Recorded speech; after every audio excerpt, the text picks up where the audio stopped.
आप सभी को नमस्ते प्रणाम। मैं पुनः एक नए चैप्टर के साथ मेरे मंच पे उपस्थित हो गई हूँ। मैं प्रधान शिक्षक की तैयारी के लिए आज भूगोल का चैप्टर समुद्र विज्ञान को लेकर आपके पास आई हूँ। समुद्र विज्ञान ये हमारे लिए सबसे महत्वपूर्ण चैप्टर है और इसकी जानकारी हर परीक्षा में, प्रतियोगिता परीक्षा में इसके बारे में सवाल आते ही हैं। तो आज इस पाठ को शुरू करने से पहले आप सभी का स्वागत, अभिनंदन। मैं अपने पाठ को यहाँ पढ़ना प्रारंभ करूँ, आप ध्यान देंगे। समुद्र विज्ञान के बारे में आज हम जानेंगे। आपके सामने मैंने विश्व का मानचित्र रखा है। आप सभी देख रहे हैं विश्व का मानचित्र है और इस मानचित्र पे हमारे जितने भी 5 महासागर हैं यहाँ पर आपको दिख रहे हैं। ये आपको देखिएगा ध्यान से, ये विश्व का मानचित्र है और विश्व का मानचित्र जितना भी नीला आप देख रहे हैं ये सभी पानी है। These all are water। ये जो भी आप देख रहे हैं these all are water। ये सभी क्या है? पानी है। ये सभी पानी है और ये है ज़मीन, है ना। तो हमारा जो धरती है वो 70% समुद्र के पानी से घिरा हुआ है और बाद बाकी जो है 30% मिलाकर हमारा स्थल मंडल है, ज़मीन है। इसी समुद्र के पानी को जहाँ बृहत पैमाने पर मिलता है जल, इसे जैव मंडल भी कहा जाता है। ऐसे पूरी पृथ्वी को 3 मंडलों में बांटा गया है, स्थल मंडल, जल मंडल और वायुमंडल। तो आज जो मेरा पाठ है समुद्र विज्ञान, समुद्र विज्ञान किसके अंतर्गत आता है? ये जल मंडल के अंतर्गत आता है। ये बात क्लियर हो गई। अब मैं थोड़ा आगे बढ़ूंगी और आगे बढ़ने से पहले मैं थोड़ा यहाँ पे कलर को चूज़ कर लूँ क्योंकि मेरे कलर मिलते जुलते हैं। तो अभी आपने देखा ये किसका मैंने वर्णन किया? ये मैंने वर्णन किया समुद्र का। आज हम समुद्र विज्ञान का अध्ययन करेंगे। सबसे पहले इसके बारे में जानते हैं कि समुद्र विज्ञान होता क्या है। तो इसको मैंने लिखा है, समुद्र के विभिन्न पहलुओं का अध्ययन करने के लिए जिस विज्ञान का हम अध्ययन करते हैं उसे ही हम समुद्र विज्ञान कहते हैं।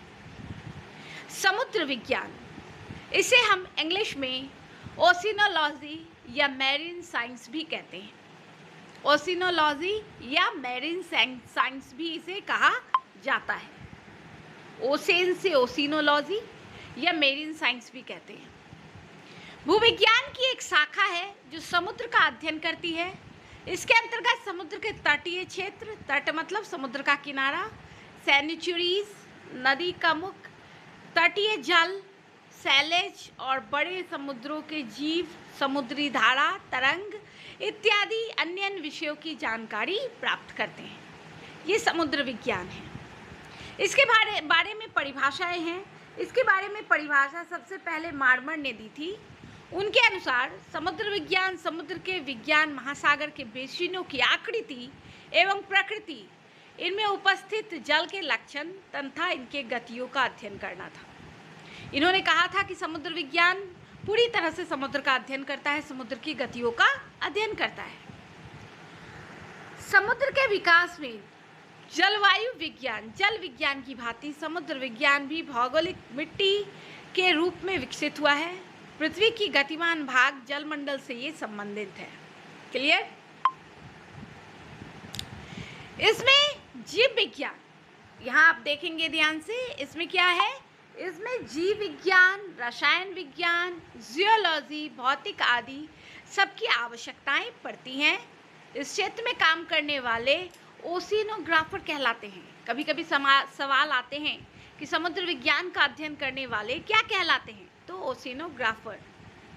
ओशिनोग्राफी वह विज्ञान है जिसके अंतर्गत हम सागरों, महासागरों के विभिन्न पहलुओं का वैज्ञानिक रूप से अध्ययन करते हैं। यानी हवाएं जो चलती हैं धरती पर, उसमें समुद्र की जो तरंगें पैदा होती हैं उसके बारे में, समुद्री चट्टानों के बारे में जायजा लिया जाता है।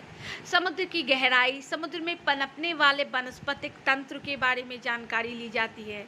समुद्री जीव जंतु, समुद्री धाराओं, समुद्र की निचली गहराई, समुद्र का उछाल, समुद्र में चक्रवात, अन्य प्रकार की घटनाओं का इसमें जिक्र होता है। अब आप ध्यान दीजिएगा, राष्ट्रीय समुद्र विज्ञान संस्थान भारत में गोवा में स्थित हुआ था सबसे पहले, और इसके वैज्ञानिक प्रौद्योगिकी अनुसंधान परिषद CSIR की एक प्रयोगशाला भी यहाँ पर स्थापित है। समुद्र विज्ञान की पहली प्रयोगशाला कहाँ पर है? गोवा में है, भारत की। और इसमें विशिष्ट समुद्री वैज्ञानिक पहलुओं का विस्तृत अध्ययन करने के लिए इसका अध्ययन किया जाता है, और इसमें इसकी महत्वपूर्ण भूमिका रहती है इस प्रयोगशाला की। इसमें समुद्र से संबंधित विभिन्न घटनाओं, परिस्थितियों का अध्ययन किया जाता है।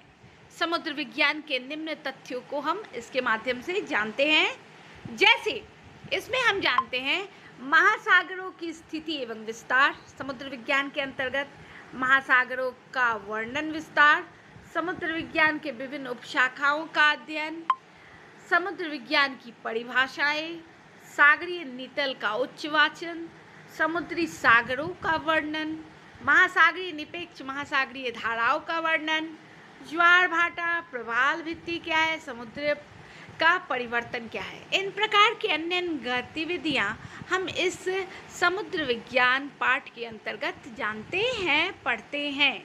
और समुद्र विज्ञान, जैसा कि हम सभी जानते हैं कि जीवन की पहली शुरुआत समुद्र या जल से ही हुई थी, इसलिए भी समुद्र विज्ञान हमारे जीवन में महत्वपूर्ण भूमिका अदा करता है। ये जो समुद्र ही है 70% जो हमारे धरती के स्वच्छ जल को मेंटेन करता है, वर्षा को आकर्षित करता है, वर्षा कराने का माध्यम बनता है। हमारे जलवाष्प बादल बनने में समुद्र की बहुत महत्वपूर्ण भूमिका होती है। इन सब को ध्यान में रखकर पूरे विश्व में समुद्र विज्ञान विषय पर गहन अध्ययन किया जा रहा है। अब हम जानेंगे महासागर की स्थिति। हम क्या जानेंगे? महासागर की स्थिति तथा विस्तार। महासागर क्या है? तो महासागर के बारे में आप जानिएगा। महासागर जलमंडल का प्रमुख भाग होता है ना, मैंने कहा ही अभी। यह खारे पानी का विशाल क्षेत्र है। खारा पानी यानी इसमें नमकीनता ज़्यादा होती है, लवणता ज़्यादा होती है। हमारे नमक कहाँ से आते हैं? समुद्र से। समुद्र के किनारे आपको नमक के टीले, नमक के रेत मिलते हैं, है ना। चलिए इसको आगे भी हम जानेंगे। और विश्व यहाँ पे खारे पानी का विशाल क्षेत्र होता है, और यह पृथ्वी के 96% भाग पर अपना लगभग 36 करोड़ वर्ग किलोमीटर तक ये फैला हुआ है। ऐसे परीक्षा में सवाल भी आते हैं, है ना। जिसका ध्यान देंगे यहाँ पर 3000 मीटर जिसकी क्या है? गहराई है। विश्व के प्रमुख महासागर कौन कौन है? प्रशांत महासागर, अटलांटिक महासागर, हिंद महासागर, आर्कटिक महासागर और अंटार्कटिका महासागर। ये 5 महासागर हैं हमारी धरती पर, और सबसे बड़ा इसमें कौन सा है? तो प्रशांत महासागर, है ना। ये महासागरों में सबसे बड़ा और प्रमुख महासागर है। अमेरिका से ऑस्ट्रेलिया तक ये फैला हुआ है, और ये भारत के भी साइड में आता है, और 1/3 क्षेत्र में ये क्षेत्रफल में फैला हुआ है। पश्चिम से पूरब में ये 16,000 किलोमीटर चौड़ा तथा दक्षिण से अंटार्कटिका महाद्वीप में ये 14,848 मीटर लंबा है। कौन महासागर? विश्व का सबसे बड़ा और गहरा महासागर प्रशांत महासागर। उसके बाद दूसरा जो सबसे बड़ा महासागर है ये है अटलांटिक महासागर। ये विश्व का दूसरा सबसे बड़ा महासागर है। ये विशालकाय जलराशि का नाम है जो यूरोप तथा अफ्रीका महाद्वीपों को अन्य महाद्वीपों से अलग करती है। यूरोप और अफ्रीका को अलग करती है कौन? अटलांटिक ओशन महाद्वीप से अलग करती है। क्षेत्रफल और विस्तार से दुनिया में ये दूसरे नंबर का महासागर है। इस महासागर का नाम ग्रीक भाषा से लिया गया है। अटलांटिक महासागर का नाम किससे लिया गया है? ग्रीक भाषा से।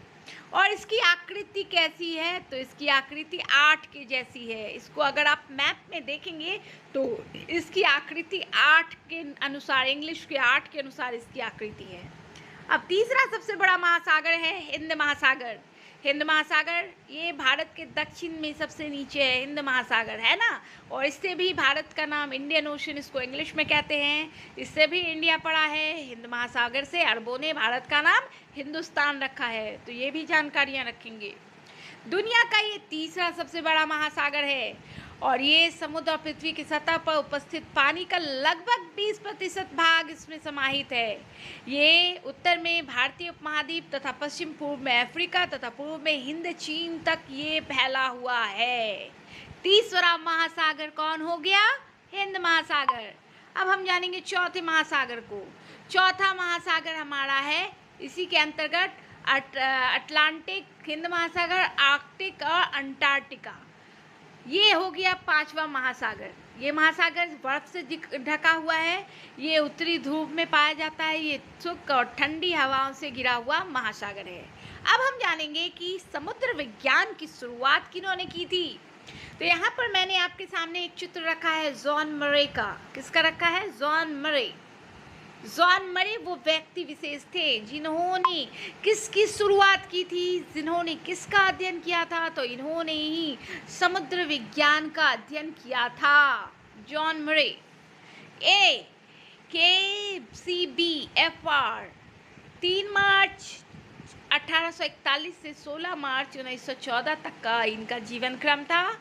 ये ब्रिटिश समुद्र वैज्ञानिक थे। ब्रिटिश यानी ब्रिटेन के समुद्र वैज्ञानिक थे।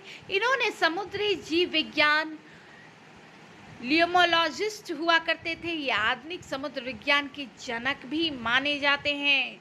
सवाल आ सकता है परीक्षा में कि समुद्र विज्ञान की शुरुआत किसने की थी? तो आपका जवाब होगा जॉन मरे ने इनकी शुरुआत की थी। इन्होंने ही सबसे पहले इसका अध्ययन किया था।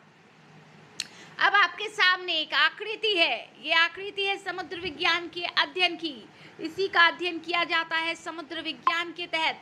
इसमें हम क्या अध्ययन करते हैं? इसमें हम अध्ययन करते हैं पर्वतों से लेकर उपद्वीप जलमंडल की, महाद्वीपों के ढाल की, समुद्र की सतह की, जलमग्न तट की, महासागर